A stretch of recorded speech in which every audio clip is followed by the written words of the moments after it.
We lost. It sucks. I am who I am. It is what it is. It's not easy to win, and it shows.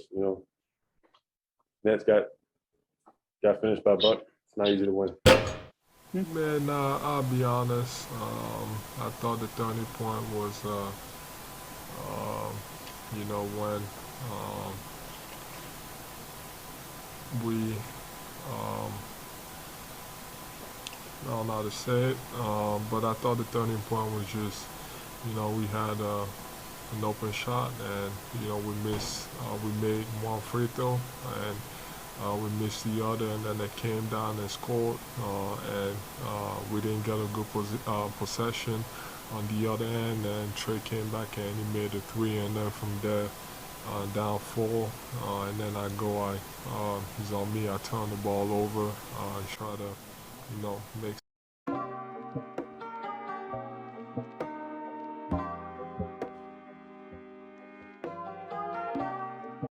I think we all can agree that we just saw the process die last night. Ben Simmons and Joel Embiid can no longer play basketball together. They should never see the court together, never play another minute on that same court together as teammates. The fit has always been questionable. We've been questioning it the last few years. And finally, when they're given actual championship aspirations, actual championship expectations, we all see what we've all known for quite some time. You can't have a point guard who cannot shoot the basketball with a post-dominant center. And while I do know Joel Embiid can do other things and he can stretch the floor, I want Joel Embiid in the post playing to the best of his abilities, and he cannot do that with Ben Simmons. But what we did not know was just how bad and how scared Ben Simmons is to actually shoot the basketball. There were so many instances where he could just attack the rim, guarded by a smaller guy, and he just decided not to. Ben Simmons showed complete lack of aggression. He had no confidence on that court. There was an instance late in the game, Joel Embiid himself even called it out, where Ben Simmons spun open to get an easy layup, wide open. Honestly, he could have dunked it if he wanted to, and decided to pass out to a cutting Matisse Thybulle, who is also a horrendous free throw shooter. Because I guess Ben Simmons was afraid that if he went up, they're probably going to foul him, probably send him to the line, and he was going to go at least one, maybe two. So instead, he passes to Thybulle. Thybulle instead gets fouled, who's also a bad free throw shooter. And so instead, he goes 1 for 2. So this is where we're at now. And the most concerning part about this is Ben Simmons takes absolutely zero blame or zero responsibility.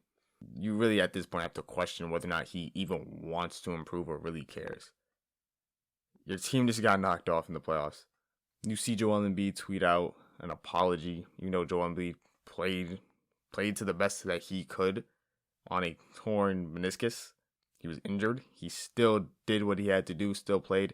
Didn't even look like the injury affected him because he was actually going out there to play basketball. Ben Simmons, on the other hand, literally goes, I forgot the quote exactly, but something along the line of, oh, it's just who I am as a player. You just have to accept it. Everyone loses. You saw the Nets, they lost. It's not a big deal. It always happens. That is not what I want to hear from one of my franchise centerpieces in Ben Simmons. It's clear that Ben Simmons cannot be a number 2 option. I don't know if he can be a number 1 option. I don't know what you can do with Ben Simmons if he cannot shoot the basketball. Because it's not just that he can't shoot, it's that he won't shoot. He is petrified. He will not attack the basket because he knows they're going to get fouled. He knows he's going to get fouled. You cannot have a ball-needy player who cannot play toward the end of games because he's a complete liability. So now that begs the question, where do the 76ers go from here? Because clearly, they have to trade Ben Simmons, but you also have to understand, who are they going to trade it to? Because now they have to fully commit to rebuilding around Joel Embiid, which is also a scary proposition because Joel Embiid has also shown that he cannot stay healthy. This is what the 76ers tanked for. This is what they blew up their entire roster for. To dream of this moment, now that it's finally in fruition, it does not look so bright and shiny. So if I'm the 76ers, to start off, only 2 players I'm interested in keeping. Joel Embiid, obviously, and I want to keep Seth Curry. He played great basketball this entire series. He's a great shooter. Gives him a great spark plug. He's a guy like that you would want in the playoff series who can just get hot. You need a guy like that. Tobias Harris, I'm willing to trade him if I can get a better player. He's not untouchable. I would use him as a trade chip to get a much better co-star. But I feel like you can keep him. I think you can win a championship with Tobias Harris as your third option. He just can't be your second option like he was this playoff series. Because Ben Simmons obviously made himself not an option at all. Just parked away and clogged up the paint. So to move Ben Simmons, it's probably gonna be a little bit tougher now because the whole world just saw him get packed up and abused and basically handicap his team the entire series. So you have to find a team that probably just as desperate as they are to make some big moves and make some adjustments.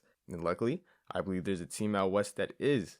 Portland Trailblazers desperately need some more playmaking, desperately need some defense, and they desperately need to make adjustments. Dame and CJ has not worked out, not produced any results that they wanted. It's clear that they can't have these two score-first guards basically leading their team. You got to get rid of one of them. So obviously you get rid of CJ. And who fills that need better? Ben Simmons. Ben Simmons can give them that defense they desperately need. He's going to give them that playmaking so he can get Dame some easier shots so he doesn't have to keep pick and rolling everyone, shooting from 50 feet out, and just work for every single bucket. Now he gets to finally get a guy who can give him Steph Curry type touches, some little movement off the ball, get Dame some easy looks. Also, mask Dame's terrible defense. So it's a win-win there. And for the 76ers, you get another scoring option. You get another guy who can create, a guy who can shoot, space the floor. He can get buckets. He can ISO. So you get a go-to scorer for the end of games. So you don't have to just rely on Tobias Harris to do that role. But I don't think that would make the 76ers a title contender, or at least in a legit one, because I don't believe CJ can be your second option just by himself. So I do think you need to get a better starting point guard. But they can probably get one like Reggie Jackson. Maybe if they can get like Reggie Jackson for a mid-level exception. Try to convince him. I think he can be a good starting point guard for them. Or maybe if they're able to finesse a sign-in trade, they could maybe if they can get Lonzo Ball for the sign trade, that would be a good option for them there too. But the Trailblazers, I still think they wouldn't be a great team. I still think they would have a lot of other holes. Still don't see them making it past the second round. But they're desperate to make some type of splash, some type of move to convince Dame to further stay there and not waste his career, or at least show that they're interested in trying to help Dame progress. Other options for Ben Simmons, maybe you package some more picks, like at the trade deadline for Zach LaVine if the Bulls aren't doing too well. Package up like Ben Simmons, maybe Maxey, maybe another draft pick to get Zach LaVine. Because honestly, I don't think you can do Zach LaVine straight up for Ben Simmons. At least I wouldn't do that. That's how far Ben Simmons' trade value has just decreased. But it's going to be an interesting offseason for the 76ers. They don't have too many holes, but for the longest period of time, the 76ers thought they had their top two stars figured out. But clearly, that is not the case. And now it's back to the drawing board, looking for another co-star to pair with Joel Embiid, who can also carry that load once Joel Embiid gets hurt. As always, it's Greg, signing off. Screen, definitely, nobody argued about it. Ben Simmons took a three. You're not that guy, pal. Trust me. You're not that guy.